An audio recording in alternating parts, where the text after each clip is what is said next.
আমরা যখন ওই মুভমেন্টটা করি নিয়মিত প্রতিটি চ্যানেল যার সাথে যেখানে দেখা হয় যে সমীরদা বামফ্রন্টকে তো হাঁটাবো, সবাই মানুষ চাইছে বামফ্রন্টকে হাঁটাতে, আমি আর বারবার বলছি মানুষ সিদ্ধান্ত নিয়েছে, কিন্তু এই প্রশ্নটা প্রতিদিন প্রতি সেকেন্ড আমরা সম্মুখীন হয়েছি।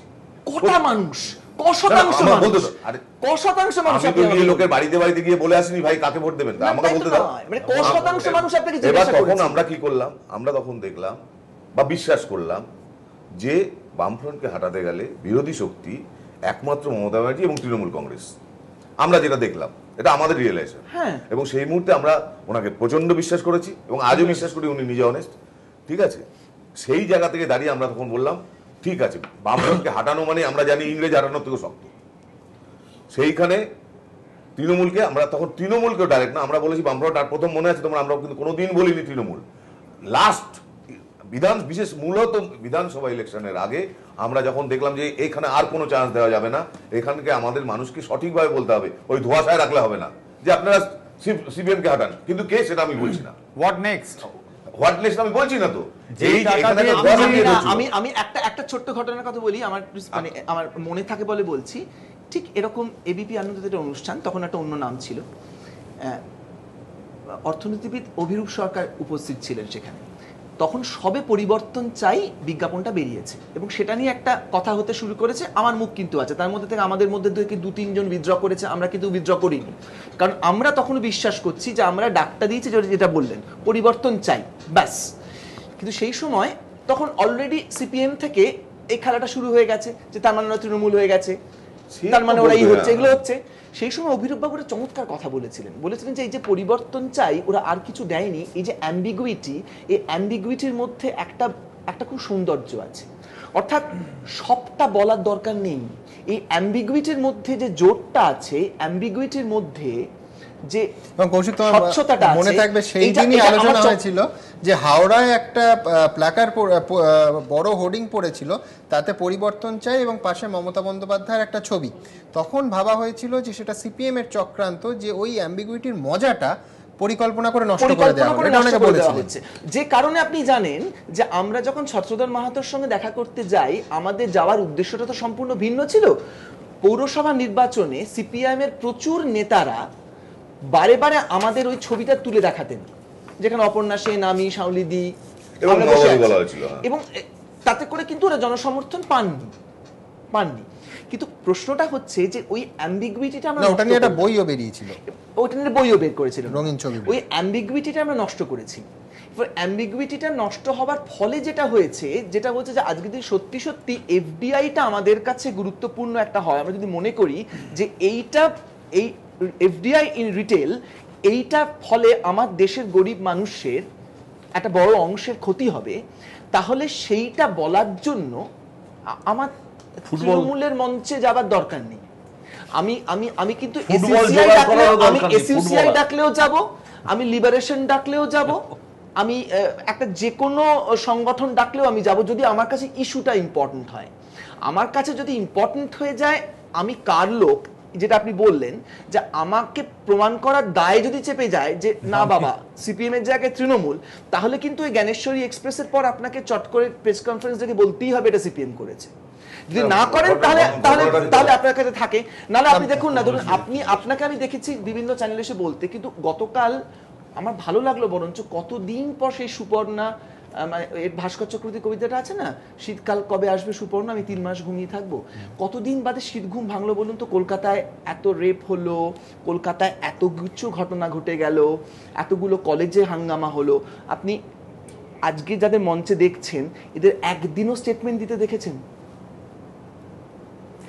এক্ষুনি একটা SMS এসছে আপনার অনুষ্ঠান দেখতে দেখতে, একজন লিখেছেন আমাকে যে প্লিজ আপনি বুদ্ধিজীবীদের বলুন যে টাকা দিয়ে কলকাতা সাজানো হচ্ছে আমি দেখাতে পারি, সেই টাকা কলকাতা না সাজিয়ে যে কালকে একজন 1.5 বছরের শিশু যার উপর অত্যন্ত পাশবিক নির্যাতন হয়েছে, যে তাদের মাথার উপর একটা ছাদ বানিয়ে দিক, 2 লক্ষ মানুষ কলকাতায় খোলা আকাশের নিচে থাকে, কিসের আলো সাজানো হচ্ছে, কিসের গঙ্গার পাশ সাজানো হচ্ছে, এটা এই সমস্ত উপদেশগুলো কেন দিচ্ছেন না? এক্ষুনি আমার কাছে সাংবাদিকতার শর্ত হয়তো মানা হলো না, কিন্তু এটা এতটা প্রতিক্রিয়া মানে আমাদের হয়েছে, আমরা 1.5 বছরটা বাদ দিতে বাধ্য হয়েছি খবরের অংশ থেকে, যেটা বলা যায় না। কি করে একজন অ্যাঙ্কার বলবে যে 1.5 বছরের একটা শিশুর পাশে ধর্ষণ শব্দটা বসানো যায় কৌশিক? একদমই তাই, মানে এই কারণে আসলে প্রশ্নগুলো আপনাদের বিরুদ্ধে চলে আসছে সুমিতা। এই কারণে আমাদের বিরুদ্ধে প্রশ্ন আসবে, এটা কোনো আপনারা এই কথাগুলো বলুন। এটা কোনো কথা হলো? এই কারণে নয়, এই এটা কোনো কারণে কথা হলো? ঠিক এই কারণে আবার এই ভাষায় একটা জিনিসও বলতে হবে, ওই যদি ঘটনা কেলেঙ্কারি হয়, যদি আর্থিক কেলেঙ্কারি হয়, নিশ্চয়ই তার বিচার হওয়া উচিত, প্রথম কথা। এটা আমি একদম প্রকাশ্যে বলছি। কিন্তু কলকাতাকে সুন্দর করার প্রয়োজন নেই, কলকাতাটা মেরে থাকবে চিরকাল, এটা তো কোনো যুক্তি দিয়ে মেনে নেওয়া যায় না। আপনি ঠিক বলেছেন, কিন্তু অগ্রাধিকার কি পাবে? ডেফিনেটলি বেসিক নিড অগ্রাধিকার। আপনি আমাকে বলুন 2 লক্ষ লোক যদি, আমি একটা উদাহরণ দিই, আপনি এই এখানে উঠলো তো আপনাকে একটা উদাহরণ দিই। স্টিফেন কোটের ঘটনা ঘটেছে, বিশাল রাজনীতি হয়েছে, দুঃখজনক ঘটনা, খারাপ ঘটনা, লজ্জাজনক ঘটনা, যেভাবেই ব্যাখ্যা করুন। 43 জন মারা গেছে। আমরির ঘটনা ঘটেছে, 93 জন মারা গেছে। আমি বলি না, আমি বলি আপনাকে, আমি শেষ করি আগে। প্রতিদিন আগুন লাগার ঘটনা ঘটছে। টিএমসির ইস্তার আমি খুলে দেখিয়ে দেবো, সেখানে উল্লেখ আছে কলকাতা পৌরসভা নির্বাচনের আগে যে বামফ্রন্ট, আমি বলি আপনি ওই যে অগ্রাধিকারের প্রশ্নটা বলতে দিন আগে। ডিজাস্টার ম্যানেজমেন্ট বলে বামফ্রন্টের আমলে কিছু ছিল না। 2011-12 শোভন চ্যাটার্জির প্রথম বাজেট 10 কোটি টাকা বরাদ্দ করলেন, ডিজাস্টার ম্যানেজমেন্টে খরচা হয়েছে সে বছরে 11,30,00,000। পরের বছর সৌন্দর্যনের জন্য 15 কোটি টাকা এক্সট্রা বরাদ্দ করলেন, ডিজাস্টার ম্যানেজমেন্টে 5 কোটি কমিয়ে দিয়ে 5 কোটি টাকা করেছে। অগ্রাধিকারটা কোনটা পাবে? আপনি বস্তিগুলো চেহারা জানেন, এই যে লাইটিং ডিপার্টমেন্ট 27 কোটি টাকা দিয়ে তারা টাইডেন্ট লাইট করছে, আমার বক্তব্যটা খুব ক্লিয়ার। সেখানে দাঁড়িয়ে আপনার বস্তির ভেতরে আলো নেই। স্বাস্থ্য নিশ্চয়ই দেখতে হবে, কিন্তু আমার কথাটা হলো এটা কোনো দিকতেই খারিজ করা যায় না যে আমাদের স্টেট বা আমাদের সিটি সুন্দর হবে না। আমি বিং অ্যান আর্টিস্ট, আমি বলছি না, শুনুন, কলকাতা আমি তো বলছি না, হাতে অর্থটা সীমিত, তখন খারিজ করা যায়। পৌরসভা কি হয়েছে জানেন? পেটে নাই দানা পানি, পরনে ঢাকাই জামদানি, এই নীতি নিয়ে চলছে কলকাতা পৌরসভা। এটা ঠিক না। শহরের কথা হচ্ছে, আমি একবার আপনাদের থামাবো। শহরের কথা হচ্ছে, খুব গুরুত্বপূর্ণ একটা সম্মেলন আমাদের এই শহরে হওয়ার কথা ছিল, কলকাতা থেকে আগ্রায় সরে গেল বিনিয়োগকারীদের শীর্ষ সম্মেলন গ্লোবাল ইনভেস্টমেন্ট মিট। সম্মেলনের আয়োজন করেছিল কেন্দ্রীয় বাণিজ্য মন্ত্রীর দফতরে, এর সঙ্গে যুক্ত ছিল। এটা উত্তরপ্রদেশের মুখ্যমন্ত্রীর সঙ্গে কথা বলে তারা সরিয়ে নিয়ে গেলেন। ঠিক কী হয়েছে ঘটনা আপনাদের দেখাবো, তারপরে অবশ্যই আনন্দ শর্মার সঙ্গে আমরা যোগাযোগ করেছিলাম, তিনি কি বলেছেন দেখাবো, এবং মহাকরণ থেকে রাজ্যের মুখ্যমন্ত্রী মমতা বন্দ্যোপাধ্যায় যখন বেরিয়ে যাচ্ছেন, আমাদের প্রতিনিধি তাকে প্রশ্ন করে, তার উত্তর সমস্ত আপনাদের জানাবো। কিন্তু প্রথমে দেখে নেব কলকাতার কথা হচ্ছে, কলকাতা থেকে আগ্রায় এই গুরুত্বপূর্ণ বিনিয়োগকারীদের সম্মেলন সরে গেল, তার ইতিবৃত্ত। 2008 সিঙ্গুর ছেড়ে চলে গেল টাটারা। 2011 শিল্পের জন্য সরকার জমি অধিগ্রহণ করবে না, ক্ষমতায় এসে জানালেন মমতা। 2012 খুচরো পণ্যে বিদেশি বিনিয়োগের বিরোধিতা মমতার। রাজ্যে শিল্পায়নের সম্ভাবনায় একের পর এক ধাক্কা। ইতিমধ্যে জমিজটে থমকে গিয়েছে 34 নম্বর জাতীয় সড়ক 4 লেন করার কাজ।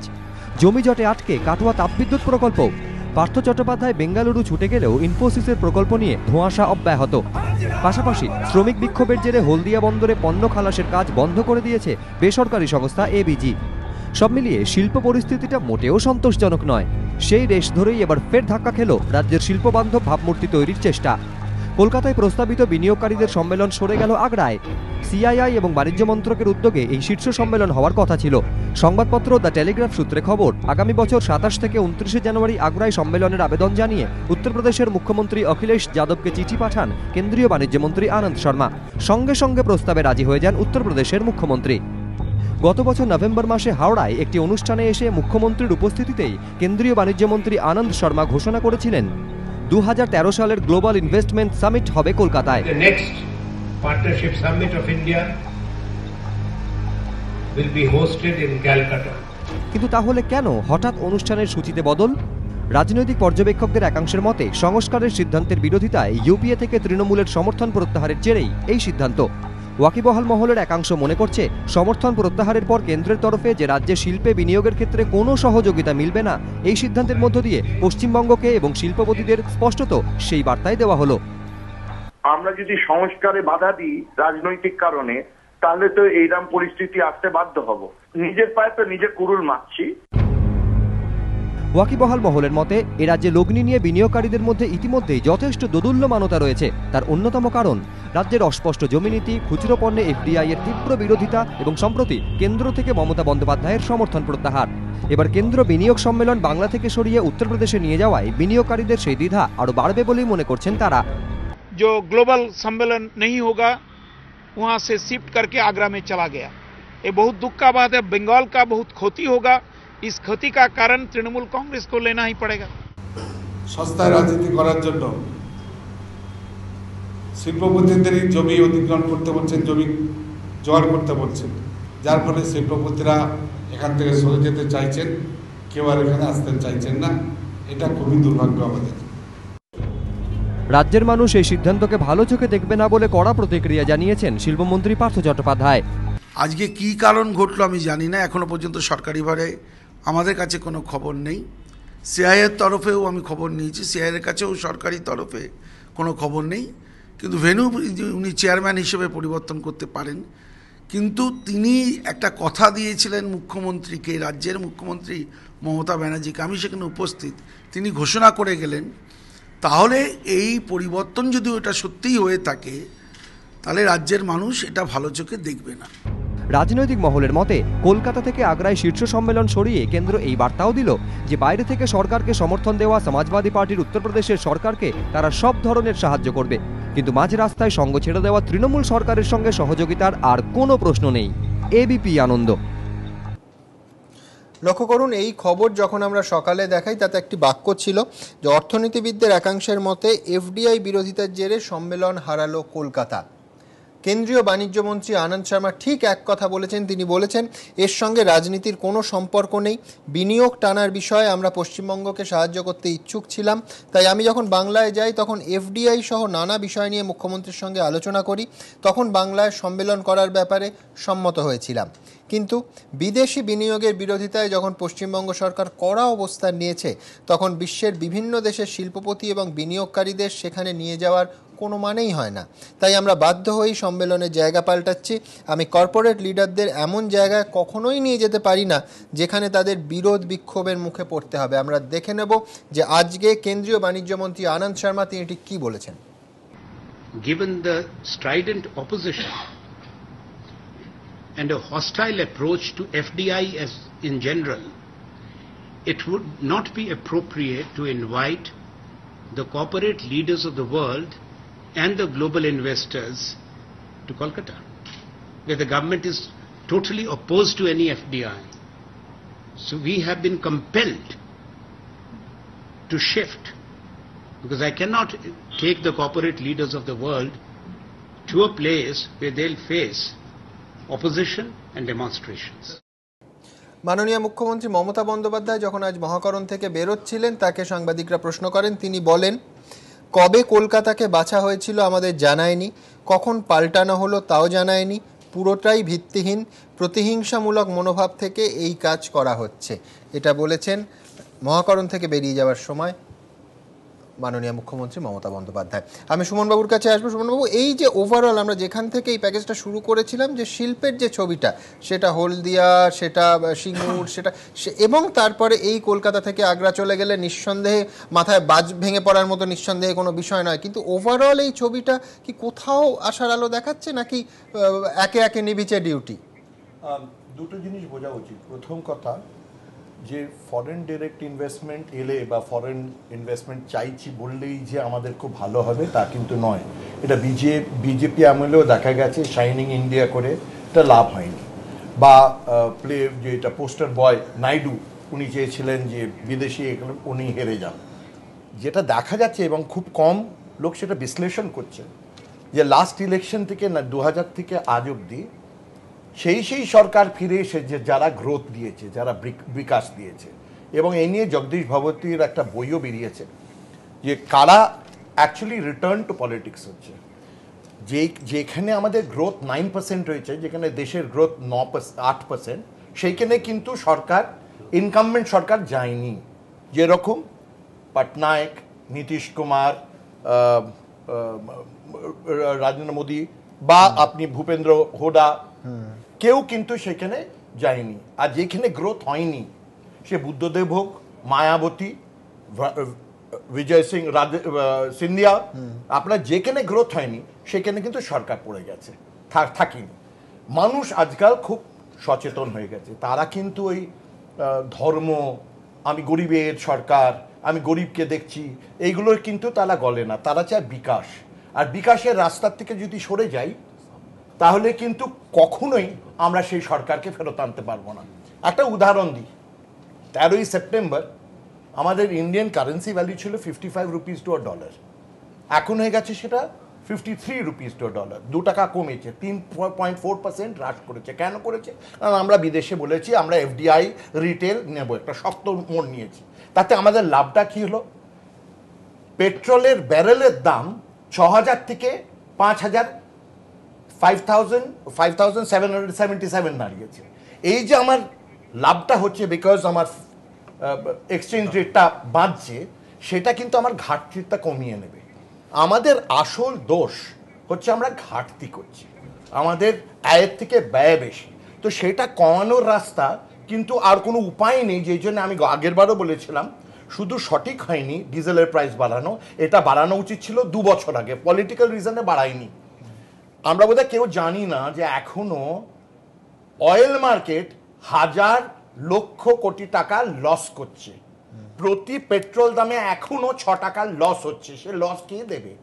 সোমবাবু, আমি বিগ পিকচার থেকে আরেকবার আনন্দ শর্মায় আসছি, তার কারণ এই প্রথম কিন্তু এটা প্রকাশ্যে বিবৃতি দেওয়া হলো যেখানে বলা হচ্ছে যে আমি কর্পোরেট লিডারদের এমন জায়গাতে কখনোই নিয়ে যেতে পারি না যেখানে তাদের বিক্ষোভ বিরোধের মুখে পড়তে হবে। অর্থাৎ শিল্পমহলকে একটা নেতিবাচক বার্তা পশ্চিমবঙ্গ সম্পর্কে পৌঁছাবে। আমি একটা প্রশ্ন করছি, যে আলো নিয়ে প্রশ্ন হলো, সেটা নিশ্চয়ই দুর্নীতি আমাদের দূর করতে হবে যদি দুর্নীতি হয়ে থাকে। কিন্তু আলো দিয়ে আমরা কলকাতাকে সাজাচ্ছি কেন? সে যার ভাল লাগে যেরকমভাবে সাজানো উচিত, কারণ এখানে অ্যাট্রাক্ট করা উচিত, ক্যাপিটাল আনা উচিত। আমি মনে করি সম্পূর্ণভাবে যে রং হোক, লাল হোক, নীল হোক, সাজানো হচ্ছে, এটা খুব ভালো হচ্ছে। আর সুমনবাবু, করছে কেন? দেশে গরিবী আছে বলে শহরটাকে তো অন্ধকারে রাখা যায় না। মানে আমি গরিব মেয়েকেও বিবাহের দিনে সবাই সাজিয়েই দেয়, এটা করছি কিন্তু পুঁজি নিয়ে আসবো বলে। যে প্রশ্নটা আমার মনে হয় সবাই কাজ করা উচিত। ঠিক আছে, তুমি শিল্প চাও না, তুমি কৃষি চাও, তুমি ফরেন ক্যাপিটাল চাও না, নিজেই এগিয়ে যাবে, খুব ভালো কথা। বিকাশটা হচ্ছে কোথার থেকে? দান এবং ভাতা দিয়ে তো বিকাশ হয় না। আমাদের আজ অবধি ঠিক এই প্রশ্নটা করা উচিত যে সরকার আসার পর থেকে ঠিক কত কোটি টাকার ইনভেস্টমেন্ট হয়েছে এখানে, কত মৌ হয়েছে, কতগুলো আন্ডারস্ট্যান্ডিং হয়েছে তা না, ঠিক কতগুলো কোটি টাকা হয়েছে। কত লোক জানে যে নর্থ ইস্ট ইন্ডিয়া ছাড়া এত কম বিনিয়োগ কোনো রাষ্ট্রে হয়নি, কোনো রাজ্যে হয়নি। কেন হয়নি? কারণ খালি সাজালে হবে না, সাজাচ্ছি কার জন্যে? পুঁজি যাতে আসে। আর যদি বিহারে যাই, আর যদি উড়িষ্যায় যাই, আর যদি গুজরাটে যাই, সাজাতে তো হবেই। আমায় তো মুখোশ পড়তেই হবে যে আমি সুন্দর, নইলে এখানে তো কেউ আসবে না। সুতরাং আমি সাজানো নিয়ে প্রশ্নই তুলছি না, আমি এই নিয়েও তো তুলছি না এটা ত্রিফলায় না ত্রিশূল নাকি এটা ত্রিনয়নী, সেটা তো দেখা যাবে পরে যে এটা ভালো হলো কি খারাপ হলো। যদি দুর্নীতি হয়ে থাকে সেটা হওয়া উচিত না। কিন্তু আমার পক্ষে খুব দুঃখজনক যে এখানে কয়েকটা শূন্য মিসিং, এত কোটি টাকা নিয়ে আমরা বিরাট আলোচনা করছি, যেখানে ফলগায় প্রত্যেকবার হচ্ছে, রাষ্ট্রে সেখানে কয়েকটা শূন্য বাড়িয়ে আমরা দেখতে পাচ্ছি দুর্নীতি হচ্ছে। যেটা করা দরকার হচ্ছে আমাদের ক্লিয়ার পদ্ধতি হওয়া উচিত, যে কোনো জিনিস করতে গেলে transparency is the order. Right two information act আছে, আমরা খবর নিতে পারি যে কি করে একটা টেন্ডার দেওয়া হয়েছে। এবং এতে কিন্তু প্রত্যেকটা দেশ, কংগ্রেস, সিপিএম, বিশেষ করে জমি দেওয়া সল্ট লেক এরিয়া, স্বভূমির জমি কোথায় টেন্ডার হয়েছিল, আমাদের আলো, এই জিনিসটা কিন্তু সব মানুষের সব স্তরে জিজ্ঞেস করা উচিত যে এই জিনিসটা যে হচ্ছে সেটা কিরমভাবে, কোন পদ্ধতিতে, কোন টেন্ডারে হচ্ছে। এবং এইটা যেই আমাদের ট্রান্সপারেন্সি আসবে, তখন আমরা লোককে অ্যাট্রাক্ট করতে পারবো। এইখানে কিন্তু স্বচ্ছভাবে কাজ হয়, জিনিসগুলো একটা সিঙ্গেল উইন্ডোতে ক্লিয়ার হয়, এবং দল বল নির্বিশেষে আমাদের কিন্তু একজোটে বলা উচিত পশ্চিমবঙ্গে বিনিয়োগ নিয়ে এসো। আজকে চায়না এফডিআই নিয়ে অনেক প্রশ্ন উঠছে। চায়না এফডিআই নিয়েছে, তারা 4টে শর্ত দিয়েছে। একটা শর্ত, আমাদের দেশের জিনিস প্রথম বাজারে রাখতে হবে। দ্বিতীয় শর্ত, যে আমাদের রোজগার 80% এমপ্লয়মেন্ট আমাদের দিতে হবে। তৃতীয় শর্ত, যে টাকা নিয়ে পালাতে পারবে না, টাকা এখানেই বিনিয়োগ করতে হবে। চতুর্থ শর্ত, যে আমাদের কয়েকটা জিনিসের দ্রব্য তোমাদের বাজারে হবে না, সেটা কৃষিরা রাখবে এবং চাষিরা রাখবে। আমরা কেন আমাদের কন্ডিশন স্টেট করছি না কেন? এই ভয় আতঙ্ক বিদেশের মূল, আমি তো কখনোই জানি না পুঁজিতে একটা চামড়ার গন্ধর রং আসে, তার সঙ্গে পুঁজির কি সম্পর্ক? সেটাকে নিয়ে আসুন, সেটাকে বাঁধুন, সেটাকে ঘরে রাখুন, ঘরের লক্ষ্মী কেউ লাথি মারে না। এবং দরকার হলে তার সঙ্গে সামাজিক সুরক্ষা জাল তৈরি করুন, যেটা আপনার মানুষের। এবং ঠিক এই কারণে যে কেন্দ্রীয় সরকার নিয়ে আসছে না একেবারে রাইট নীতি। আমার দেশে না আসুক, আমার রাষ্ট্রে আসুক, আমার দরকার, আপনি কম্পেয়ার করা দরকার চায়নায় কি বিনিয়োগ হচ্ছে, ভারতবর্ষে কি বিনিয়োগ হচ্ছে। আমার competition West Bengal versus Gujarat না, আমার কম্পিটিশন হচ্ছে ইন্ডিয়া, পাকিস্তান, বাংলাদেশ, চায়না। আমার দেশের পুঁজি আসুক, আমার রাজ্যের যদি প্রবলেম থাকে সেটা নিয়ে চিন্তা করুক, যতদিন চিন্তা করছে বাকি রাজ্যে এগিয়ে যাবে। যেটা উনি জানতে চাইলেন যে কটা মৌ হয়েছে, একদম স্পেসিফিক্যালি শিল্প দপ্তর জানিয়ে দিয়েছে যে এই সরকার আসার পর যা কথাবার্তা হয়েছে তার 0.7% বাস্তবায়িত হয়েছে। নতুন সরকার আসার পর মোট 176টা সংস্থা আর্জি জানিয়েছিল, খাতায় কলমে মাত্র 64টা সংস্থা কাজ করার মতো অবস্থায় গিয়েছে। এক্সপেক্টেড ছিল যে 3 লক্ষ লোকের কর্মসংস্থান হবে, সেখানে ধরা হচ্ছে আনুমানিক 31,809 জনের কর্মসংস্থান হবে ম্যাক্সিমাম টিল ডেট, আজকের অবধি যা খবর।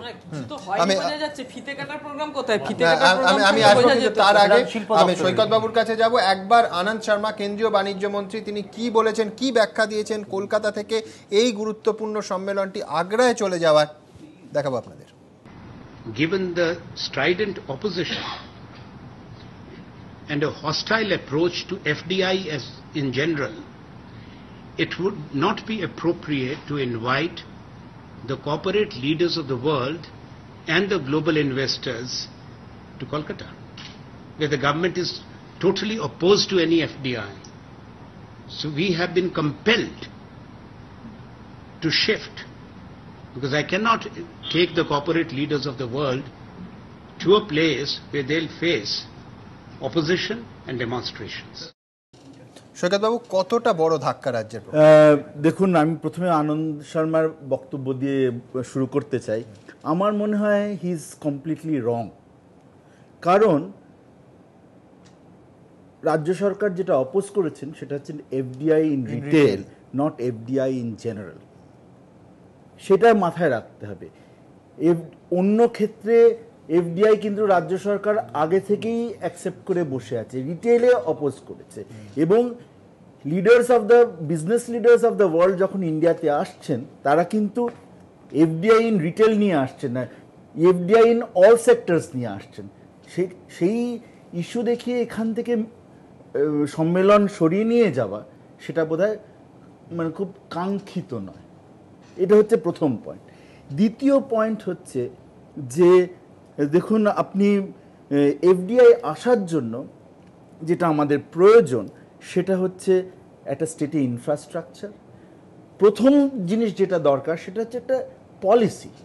এই সরকার এখনো পর্যন্ত কিন্তু কোনো শিল্প নীতি ঘোষণা করেনি। রিসেন্টলি সপ্তাহখানেক আগে একটা আইটি পলিসি ঘোষিত হয়েছে, এছাড়া শিল্পক্ষেত্রে কোনো ঘোষিত নীতি নেই। এবং তাহলে যারা ইনভেস্টররা, প্রাইভেট ইনভেস্টমেন্ট আমি কল করছি, ইনভেস্টররা যারা ইনভেস্ট করবে তারা কি নীতির বেসিসে গিয়ে ইনভেস্ট করবে? আমি তাকে ইনফ্রাস্ট্রাকচার দিতে পারছি না, আমার রাজ্যে মার্কেট নেই, কারণ আমার ইনকাম নেই বলে আমার পারচেজিং পাওয়ার নেই আমার অঙ্গরাজ্যে, আমার শিল্পনীতি নেই। তাহলে investor, weather it is foreign direct investor or domestic investor, কেউ আমাদের রাজ্যে এসে ইনভেস্ট করতে চাইবে। সেই জন্য আমাদের রাজ্যে যেটা আশু প্রয়োজন, এবং আমি এই কথাটা বিভিন্ন জায়গায় বলেছি, যে দ্য স্টেট গভর্নমেন্টের একটা প্রথম কাজ হচ্ছে একটা শিল্পনীতি ঘোষণা করা। এবং শিল্পনীতি, ওই যে বাদশাহবাবু যেটা বললেন যে কটা মৌ সাইন হয়েছে, একটা ফিগার দিলেন, ওই অ্যাবিসমালি লো যে ফিগারটা, ওটা হতে বাধ্য। আমি যতক্ষণ না একটা দিশা দেখাচ্ছি ইনভেস্টরকে, কারণ আমি তো আপনি বলছেন শিল্পনীতি নেই, জমি নীতি এখনো পাস হয়নি, জমি নীতি নেই, কৃষি নীতি নেই, কোনো নীতি নেই। হ্যাঁ, একটা নীতি না থাকলে কিন্তু যে ব্যবসা করতে আসছে সে কি নীতিটা আমাদের কি দেয়, একটা ফ্রেমওয়ার্ক দেয়, এবং এই ফ্রেমওয়ার্কটা যতক্ষণ না ইন প্লেস হচ্ছে ততক্ষণ কিন্তু কেউ এসে ইনভেস্টমেন্ট করবে না। তাতে আনন্দ শর্মা মিটিং এখানে করুক কি আনন্দ শর্মা মিটিং আগ্রায় করুক, that does not make any difference. মানে আপনি বলছেন পরিকাঠামো নীতি ঠিক না থাকলে আগ্রায় হোক বা আমতলায় হোক কিছু যেতে আসতো না। আমাদের স্টেটকে যদি ইন্ডাস্ট্রিয়ালি টেক অফ করতে হয় তাহলে the preconditions of take off has to be in place, এবং preconditions of take off হচ্ছে ফার্স্ট দ্য পলিসি এবং তার সঙ্গে রিলেটেড ইনফ্রাস্ট্রাকচার। কি কি ইনফ্রাস্ট্রাকচার দরকার? রাস্তার বেহাল অবস্থা, পোর্টের অবস্থা গন্ডগোল। মানে আমার তো বহির্বাণিজ্যের ওপর একটা গ্লোবালাইজড ইকোনমিতে আমি কি চাই? বহির্বাণিজ্য। একটা এয়ারপোর্ট টিম করছে, আমার বিদ্যুৎ নেই বললেই চলে, মানে আমাদের কোনো ইন্ডাস্ট্রি নেই, কোনো ইন্ডাস্ট্রিয়াল ডিমান্ড নেই, সেই জন্য আমাদের এক এক সময় সারপ্লাস বিদ্যুৎ হিসেবে আমরা ঘোষিত হই। কাটোয়া তো জমি অধিগ্রহণের মুখ থুবড়ে আছে এখন। এবং যেই মুহূর্তে আমাদের যদি ইন্ডাস্ট্রি আসে তাহলে বিদ্যুতের যে ঘাটতিটা আমরা দেখতে পাবো তাতে কিন্তু সাস্টেন করতে পারবো না, ইন্ডাস্ট্রিয়ালাইজেশন সাস্টেন। এই জিনিসগুলো যদি, এই প্রিকন্ডিশনসগুলো যদি না আসে, আমার মনে হয় whether Anand Sharma has things here, ওটা একটা image building exercise. Image already আমাদের বহু খারাপ হয়ে রয়েছে, এর থেকে উত্তরণ হওয়ার জন্য একটা ফার্স্ট যেটা মানে স্বচ্ছ শিল্প নীতির বোধ হয় আমার মনে হয় that is the first step towards. খুব সংক্ষেপে আমার সময় একেবারে বলবো স্বল্প স্বচ্ছ নীতির আগে স্ট্র্যাটেজিটা দরকার। কারণ আমি শিল্পে যাব কি না এটা কিন্তু আদৌ প্রশ্ন হয়ে উঠতে পারে। আমি কৃষি প্রধান রাজ্য, আমার হয়তো অ্যাগ্রিকালচার ওপর, এই যে আজকে সিঙ্গুর নিয়ে প্রশ্নটা উঠলো, ওইখানে টাটার ছোট গাড়ি না করে যদি ট্র্যাক্টর হতো তাহলে আমরা দুবার ভেবে দেখতাম, কারণ ছোট গাড়িটা শহরের গাড়ি, এবং আমি ট্র্যাক্টর করলাম, কম্বাইন হারভেস্টার করলাম, লার্জ স্কেল প্রোডাকশন করলাম, সেটা একটা উত্তর হতে পারে। এবং আমি ব্যক্তিগতভাবে চাই যে আমরা কৃষি প্রধান দেশ, কৃষির উপর চর্চা করি, আমরা স্মল স্কেল ইন্ডাস্ট্রি করছি, এবং যে ইন্ডাস্ট্রিগুলো আছে তাতে আমরা ইন্ডাস্ট্রি যাবে। কিন্তু আমরা যদি লার্জ স্কেল প্রোডাকশন, এক মিনিট, আমরা যদি লার্জ স্কেল প্রোডাকশন করি, সেই প্রোডাকশনটা তুলবে কে? তার জন্য আমার পুঁজি দরকার। সুতরাং এফডিআই রিটেলটা বাদ দিয়ে আমি কথা বলতে পারি না, কারণ রিটেলটা আমি নিয়ে তবে এটা আমি করব। আমার তো খালি লার্জ স্কেল প্রোডাকশন হলে হবে না, একেবারে তার ডিস্ট্রিবিউশন। আমাদের সময় একেবারে শেষ। আমি শেষে একটা কথাই বলবো যে কেন্দ্রীয় বাণিজ্য মন্ত্রী এই বক্তব্য, এই সিদ্ধান্ত রাজনৈতিক প্রতিহিংসার কারণে হতে পারে। কেন করেছেন, কি করেছেন, এর ভেতরে কতটা রাজনীতি আছে, কতটা মুখ্যমন্ত্রী যেমন বলছেন যে প্রতিহিংসামূলক মনোভাব আছে আমরা জানি না, কিন্তু এটা জানি যে নিঃসন্দেহে কেন্দ্রীয় বাণিজ্য মন্ত্রীর এইটা বলা মানে, কোনো রাজ্য সম্পর্কে বলা মানে যে কর্পোরেট লিডারদের তিনি এমন জায়গায় নিয়ে যেতে পারেন না যেখানে ক্ষোভ বিক্ষোভ হবে। খুব খারাপ বার্তা, খুব অন্ধকার একটা বার্তা, অন্ধকারের একটা ভাবমূর্তি এই রাজ্যকে চেপে বসছে। আমরা এই অনুষ্ঠানের নাম দিয়েছিলাম দুর্নীতির আলো, কিন্তু বিশ্বাস করুন রাজ্যে বা কেন্দ্রে দুর্নীতি যেন কোনোদিন আলো না জ্বালায়, আলো না দেখায়, এই আশা নিয়ে এই অনুষ্ঠান শেষ করব। আপনাদের চোখ থাকুক এদিকে।